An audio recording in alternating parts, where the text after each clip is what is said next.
নির্বাচন কমিশন তো স্বাধীন প্রতিষ্ঠান, কিন্তু প্রধান উপদেষ্টাকে অবগত করাটা আমাদের দায়িত্ব মনে হয়েছে।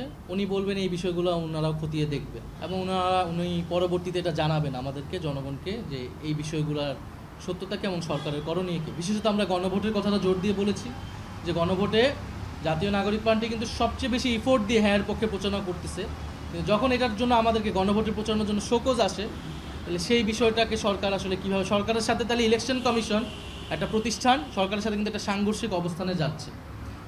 আর প্রথম প্রশ্নটা আপনার কী ছিল? না, ইলেকশন কমিশন দেখেন, ইলেকশন কমিশনের সাথে আমাদের এক ধরনের টানাপোড়েন আমাদের আরও আগের থেকে, আমাদের মার্কা নিয়েই অনেক ধরনের মানে টানাপোড়েন ছিল, কিন্তু সেটা ছিল আমাদের একটা দলীয় বিষয়। এই জন্য এটাতে কিন্তু আমরা খুব বেশি স্ট্রিক্ট পজিশনে যাইনি শেষ পর্যন্ত, আমরা মেনে নিয়েছি বা একটা সমঝোতায় এসেছি। কিন্তু এখন যেটা ইলেকশন, এটা বাংলাদেশের ভবিষ্যতের প্রশ্ন, গণতন্ত্রের প্রশ্ন এবং জনগণের জীবন, বাংলাদেশের আগামীর ভবিষ্যৎ সব কিছু নির্ভর করতেছে এই ইলেকশনের উপর, এবং অনেকগুলো রাজনৈতিক দলের সাথে এটা সংশ্লিষ্ট। এটা তো শুধু আমাদের একক কথা না।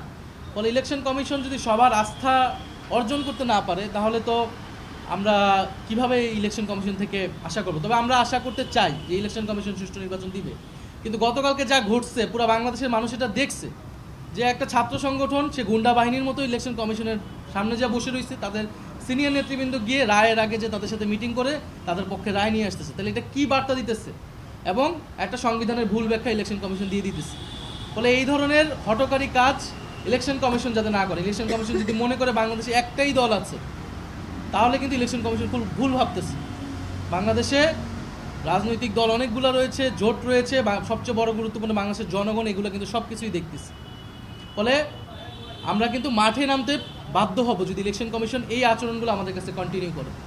না, আমাদের কথা হয়েছে যে এই সামগ্রিক এই পরিস্থিতি বা ইলেকশন কমিশনের এই আচরণগুলো আসলে নির্বাচনে প্রভাব বিস্তার করে, লেভেল প্লেইং ফিল্ড নষ্ট হচ্ছে, এবং এটার জন্য যদি মাঠে নামতে হয় তাহলে আমরা সম্মিলিতভাবে, ঐক্যবদ্ধভাবে মাঠে নামবো, 10 দলীয় জোট। এটা নিয়ে আমাদের একটা প্রাথমিক কথা হয়েছে। কিন্তু আমরা মাঠে নেমে মানে এই ধরনের আন্দোলনের পরিস্থিতি তৈরি করে আমরা নির্বাচনে যেতে চাই। আমাদের সব প্রার্থীরা রেডি হয়ে গেছে, আমরা অলরেডি গণভোটের প্রচারণা করছি।